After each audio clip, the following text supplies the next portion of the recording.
আপনারা সবাই ভালো আছেন। আমি আপনারা দোয়ায় ভালো।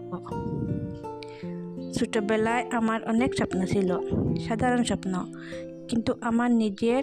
আমিও ভাবতাম একদিন আমি কিছু করব, আমার একটা পরিচয় হব। জীবনটা তখন সামনে পড়ে থাকা একটা লম্বা পথের মতো লাগতো।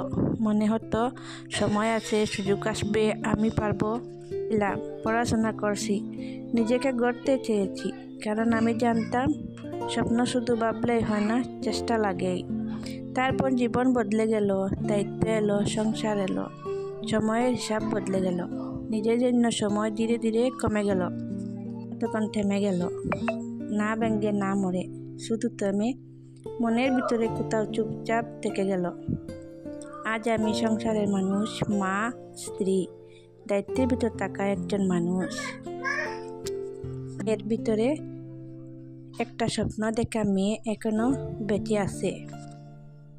ওরা অপেক্ষা করে, সময় গেলে, সাহস ফিরে এলে ওরা আবার জেগে ওঠে। আজ আমি আবার শুরু করতে চাই। হয়তো দেরি হয়েছে, কিন্তু শেষ হয়নি, কারণ স্বপ্নের বয়স হয় না। যতদিন মানুষ বেঁচে থাকে, স্বপ্ন বেঁচে থাকে।